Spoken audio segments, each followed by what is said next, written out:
conductor's baton is a light and dainty thing, but its power is immense. And it's never been more potent than in the hands of Debora Waldman, commanding orchestras in Germany, South Africa, Brazil and Colombia. While here in France, she was the first woman to be named artistic director of a national orchestra in Avignon, Provence. In addition to that, Debora's now lifted the veil on a forgotten female composer, one of the women pushed to the margins of musical history until very recently. The Forgotten Symphony, co-written with Pauline Sommelet, has just been published here in France, and Debora joins me in the studio to tell us more. Hi, Debora. Thanks for being here. Hello. Now, let's start with this fascinating book, which I have here in French, which melds your experience as a conductor with the story of a woman who composed that Forgotten Symphony more than a century ago in 1917. Now, her name was Charlotte Sohy, and I believe that despite your very thorough musical education, you'd not heard of her either. Can you explain how you encountered her work? Yes, it's an incredible story. It started in 2013. I was invited in a festival, Présence Féminine, in Toulon.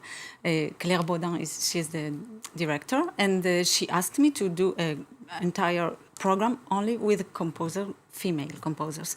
And I thought the idea very strange because I didn't know any one of them.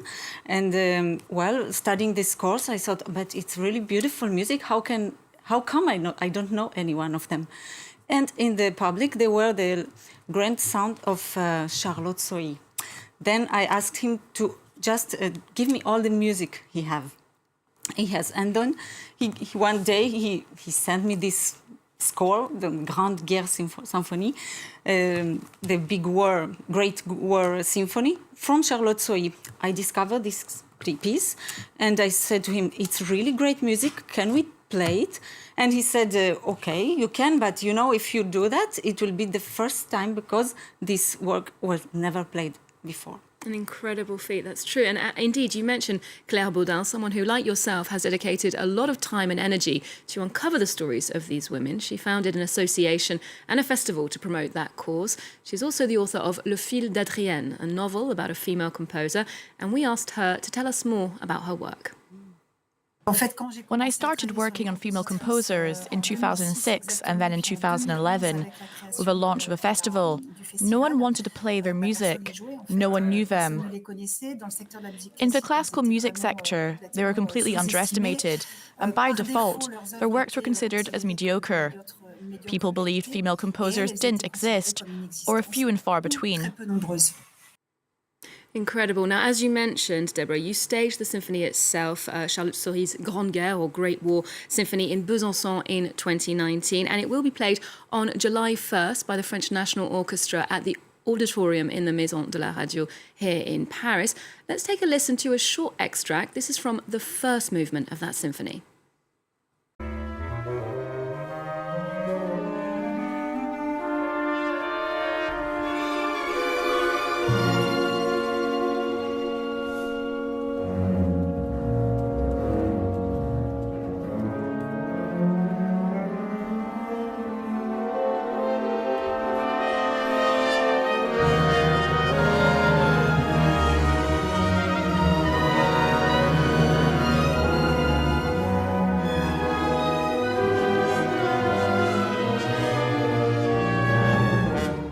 Debora, speaking of the character of that music now, there's a beautiful line in your book that says, a symphony, a world of its own.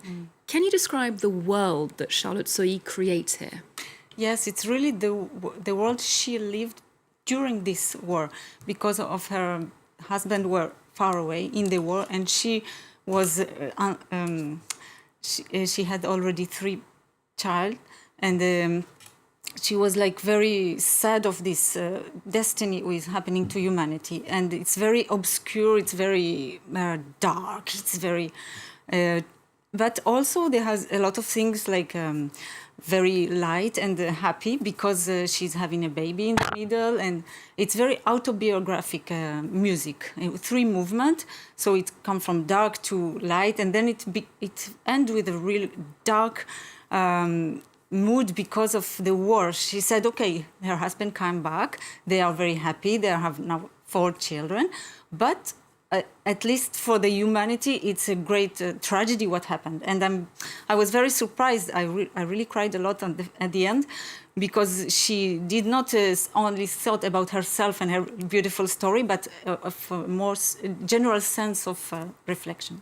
Wow, very rich, very dense symphony. Now, we know that many female composers in the past were relegated to the margins of history due to sexism, or they lived in the shadow of more famous, successful men, people like Clara Schumann or Fanny Mendelssohn, for example.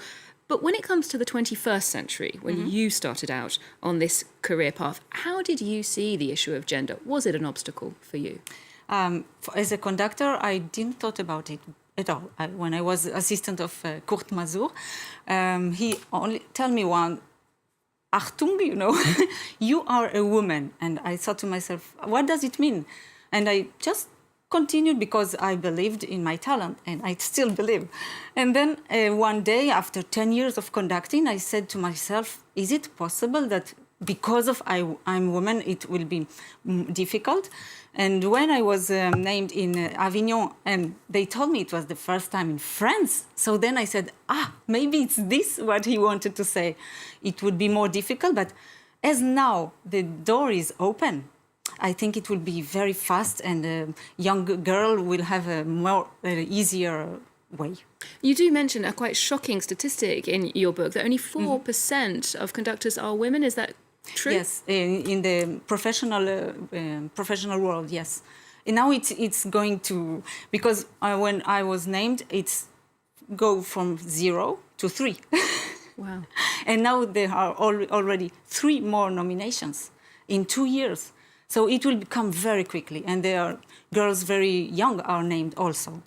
Now, you mentioned Kurt Masur there, who was something of a mentor to you. You are also stepping into that role of mentor with the creation of your own orchestra, Idomeneo, in 2013. The idea, I believe, is to give young musicians a space to play music at the very highest level while revisiting the repertoire with a fresh, energetic approach. Let's take a listen to that ensemble in action, performing Mozart's 40th Symphony.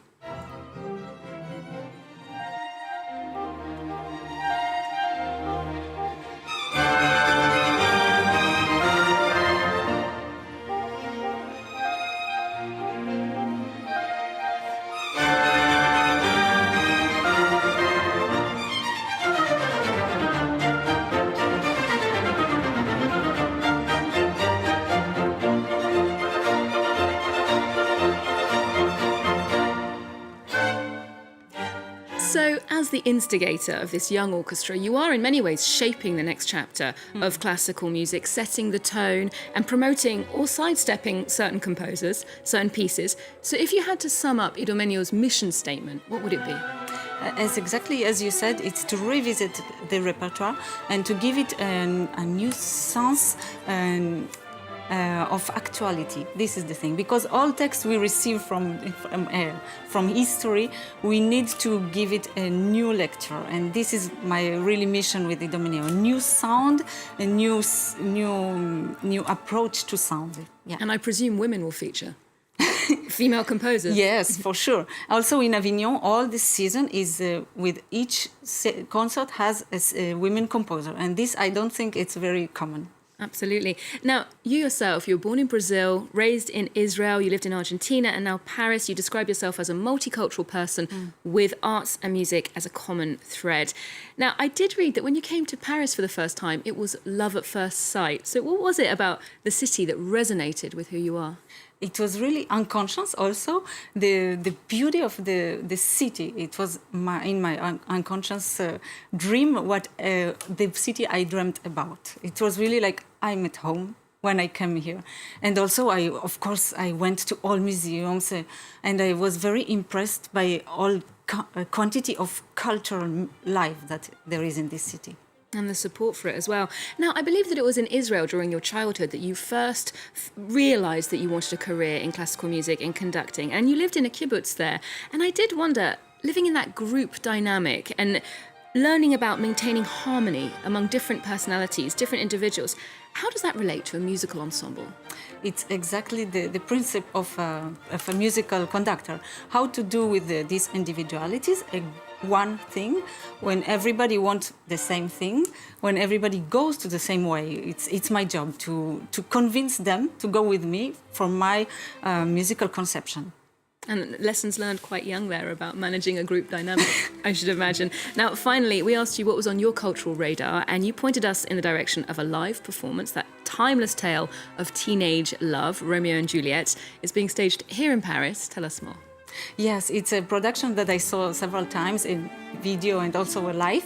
And I like, of course, this music, and it's very impressive. I think it's for all ages, and it's eternal, this, of course, story and music and beauty of what a human body can give with all these things together. The ballet and the music together, and of course the thrill of being in a real life musical and dance venue after all these months. Thank you so much for your time today, Debora. Thank you.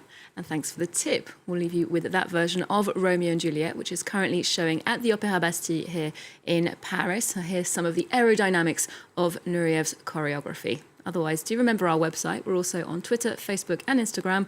There's more news coming up on France 24 just after this.